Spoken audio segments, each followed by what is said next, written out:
Guys, welcome to my YouTube channel the golden law. तो आज हम बात करने वाले हैं इंडियन एविडेंस एक्ट के कुछ इंपॉर्टेंट टर्म्स की। इन टर्म्स में नॉर्मली लोगों को बहुत कन्फ्यूजन रहती है और ये टर्म्स जो हैं वो बहुत ही इंपॉर्टेंस रखती हैं। अगर आप इंडियन एविडेंस एक्ट पढ़ रहे हो तो इन टर्म्स का जो है वो बार बार यूज़ होता है और इंडियन एविडेंस को कवर करने के लिए, उसको क्लियर करने के लिए इन टर्म्स का क्लियर होना बहुत ही ज़्यादा ज़रूरी है। तो आज हम उन्हीं टर्म्स को डिस्कस करने जा रहे हैं। तो बिफोर स्टार्टिंग द वीडियो में ये कहना चाहती हूँ कि जिन्होंने अभी तक मेरे चैनल को सब्सक्राइब नहीं किया है, please do subscribe my channel and मेरी वीडियो को लाइक कीजिए for more such law videos. So let's start the video. तो आज हम बात करने वाले हैं as I said evidence act की कुछ इंपॉर्टेंट टर्म्स की। सो फर्स्ट हम जो बात करने जा रहे हैं इट्स अबाउट फैक्ट्स। तो फैक्ट क्या होते हैं? अब मैं नॉर्मल लैंग्वेज में अगर मैं बात करूँ ना तो फैक्ट मतलब कि अब जैसे ये इंसान खड़ा है तो ये एक फैक्ट है, ठीक है। ये इंसान बैठा है, ये एक फैक्ट है, ठीक है। आप मेरा लेक्चर सुन रहे हो, ये एक फैक्ट है। अब मैं कुछ बोल रही हूँ, ये एक फैक्ट है। आप मुझे सुन रहे हो, ये एक फैक्ट है। तो ये सारी चीज़ें ना ये एक फैक्ट्स होती हैं। फैक्ट मीन्स अब ये कुछ सोच रहा है, ये फैक्ट्स है, ठीक है ना। अब एक पर्सन की एक सर्टेन इंटेंशन है, ये एक फैक्ट है, ठीक है। उसकी इंटेंशन गुड इंटेंशन है, ये एक फैक्ट है। वो फ्रॉडलेंटली उस काम को कर रहा है, उसकी इंटेंशन फ्रॉड करने की है, ये भी एक फैक्ट है। तो अभी अगर हम फैक्ट की डेफिनेशन देना तो सेक्शन 3 के अंदर इस फैक्ट्स की डेफिनेशन दी गई है। तो फैक्ट्स की जो डेफिनेशन है it says that fact means and includes anything, state of things और relation of things capable of being perceived by the senses. तो जो भी चीज़ें हैं जो आप अपने सेंसेस के द्वारा, अपनी 5 सेंसेस के द्वारा परसीव कर सकते हो, लाइक उसे सुन सकते हो, देख सकते हो, महसूस कर सकते हो, तो ये सारी चीज़ें जो है ना ये एक फैक्ट होते हैं, ठीक है।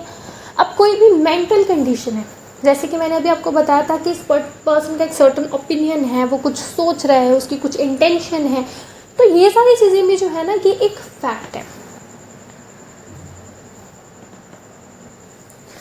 अब फैक्ट इन इशू में क्या डिफरेंस है ये मैं आपको नेक्स्ट फर्दर मतलब हमारी इसी वीडियो में मैं आगे कवर करने जा रही हूँ।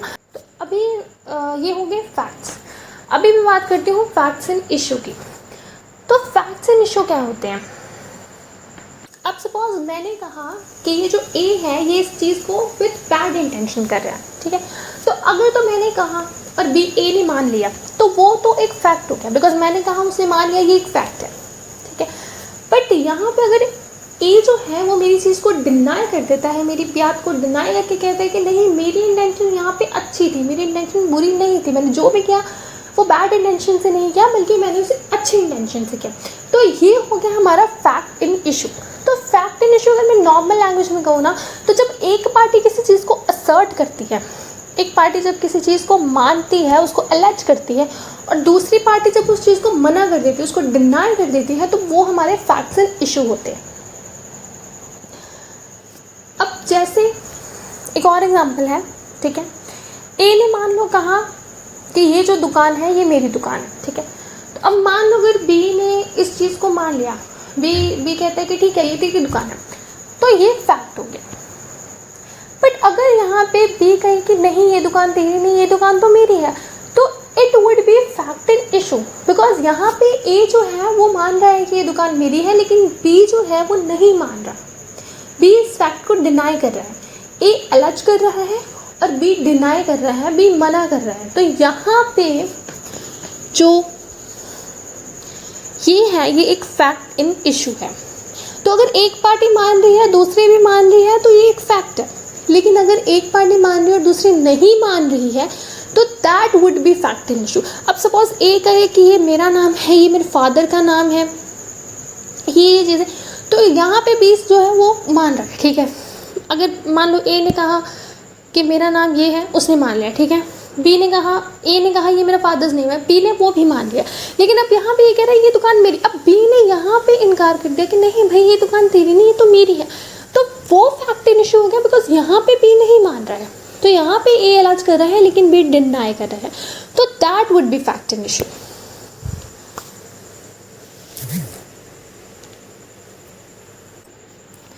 सो अगर इसकी भी मैं डेफिनेशन देखूँ तो expression fact in issue means and includes any fact from which either by itself or in connection with other facts, the existence, non-existence, nature or extent of any right, liability or disability asserted or denied in any suit or proceeding necessarily follows। तो ये भी यही कहता है कि अगर कोई भी फैक्ट है, ठीक है, जिसकी एग्जिस्टेंस या जिसकी नॉन एग्जिस्टेंस या जिसकी लाइबिलिटी या राइट एक द्वारा असर्ट और दूसरे द्वारा डिनाई या फिर असर्ट और डिनाई किया जाता है, तो that would be a fact in issue. अब इसकी इलस्ट्रेशन दी है, उससे हमें ये चीज़ क्लियर हो जाएगी। तो यहाँ पे जो ए है is accused of murder of B, तो यहाँ पे ए ने है बी का मर्डर किया है, ठीक है, ए पे ये इल्ज़ाम लगाया गया है। तो यहाँ पे फैक्ट इन इशू क्या है कि ए कॉज बी डेथ, क्या ए ने बी की डेथ, ए ने बी को मारा है। अब ये फैक्ट इन इशू क्यों है, ये फैक्ट इन इशू इसलिए है बिकॉज, ठीक है, मैं कह रही हूँ दैट जो ए है उसने बी को मारा है, लेकिन अब ए मना कर रहा है, कह रहा नहीं मैंने नहीं मारा है। तो यहाँ पे एक पार्टी एलिज कर रही है और दूसरी पार्टी डिनाई कर रही है, ठीक है। तो जब दूसरी पार्टी डिनाई करे तो that would be fact in issue. अब यहाँ पे अगर ए मान लेता कि ठीक है मैंने ही बी का मर्डर किया, तो वो फिर फैक्ट इन इशू नहीं होना था, वो फैक्ट हो जाना था। बट यहाँ पे अब जो ए है वो डिनाई कर रहा है, वो नहीं मान रहा है कि उसने बी को मारा है, तो ये फैक्ट इन इशू हो गया, ठीक है। अब that A intended to cause B death, अब जब ये यही नहीं मान रहा कि मैंने बी को मारा, तो वो ये कैसे मानेगा कि मैंने इंटेंशन से मारा, तो that would also be fact in issue. अब सेकेंडली, अब thirdly that whether E had received grave and sudden provocation from B, तो क्या अब यहाँ पे एक और चीज़ है कि क्या बी ने ए को इतना उकसाया था कि ए ने उसको मार दिया, क्या बी ने उसको प्रोवोकेशन दी थी, क्या उसको उकसाया था, उसको प्रोवोक किया था, तो यहाँ पे भी ये भी जो है वो फैक्ट इन इशू है। तो यहाँ पे एक और चीज़ है कि जब ए ने बी को मारा तो क्या उस टाइम पे वो अनसाउंड था, क्या वो दिमाग से साउंड नहीं था, तो ये सारे यहाँ पे फैक्ट्स इन इशू हैं बिकॉज यहाँ पे एक पार्टी उसको एलेज कर रही है और जो दूसरी पार्टी है वो उसको डिनाई कर रही है। So it was the fact in issue. Then third जो हमारा टॉपिक है it's relevant. Third we have relevant. तो रेलेवेंट फैक्ट्स क्या होते हैं? रेलेवेंट फैक्ट्स वो फैक्ट्स होते हैं जो केस के साथ रिलेटेड होते हैं, ठीक है। अब वैसे इस जो एविडेंस एक्ट है उसमें कुछ डेफिनेशन, एक पर्टिकुलर डेफिनेशन रेलेवेंट फैक्ट्स की नहीं दी गई, लेकिन अगर हम इंडियन एविडेंस एक्ट को पढ़ेंगे ना तो सेक्शन 5 टू सेक्शन 55 जो है वो रेलेवेंट फैक्ट्स की बात करता है, और जो सेक्शन 5 से लेकर सेक्शन 55 तक जो फैक्ट्स दिए गए हैं ना, सिर्फ वही फैक्ट्स रेलेवेंट माने गए हैं और उसके अलावा बाकी सारे फैक्ट्स इररेलेवेंट ही माने जाते हैं केस से रिलेटेड। अगर मैं नॉर्मल लैंग्वेज में बात करूँ, ठीक है ना, तो अब जैसे ए ने बी को मारा था, ठीक है, मान लो ए इज एक्यूज्ड ऑफ कि ए ने बी को मारा, तो यहाँ पर रेलेवेंट फैक्ट क्या होंगे कि बी कब मरा था, ठीक है, बी को किस टाइम पे मारा गया था। जब बी को मारा गया था तो क्या ए उस टाइम पे शहर में था, बी के पास था, ठीक है, क्या बी जब मतलब ए की कोई दुश्मनी थी बी के साथ या कोई उसने मतलब, तो ये सारे जो है ये सारे रिलेवेंट फैक्ट्स हैं।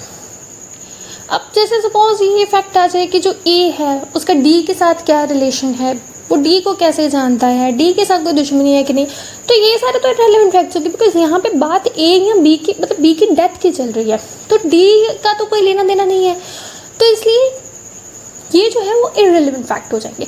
तो रेलेवेंट फैक्ट्स जो है मतलब कि जो फैक्ट्स हैं, जो केस है उसके रिलेटेड ही होने चाहिए। और ये जो है जो रेलेवेंट फैक्ट्स क्या है वो सेक्शन 5 से लेके सेक्शन 55 जो है वो रेलेवेंट फैक्ट्स को बताता है।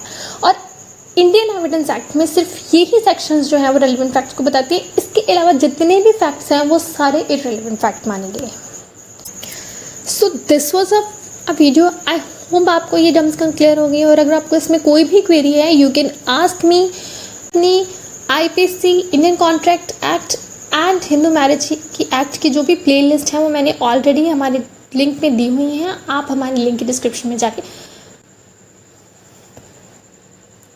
अगर आपको मेरा इंस्टाग्राम पेज फॉलो करना है तो मैंने उसका लिंक भी अपनी डिस्क्रिप्शन में दिया हुआ है। आप डिस्क्रिप्शन में जाके इंस्टाग्राम अकाउंट को फॉलो कर सकते हैं।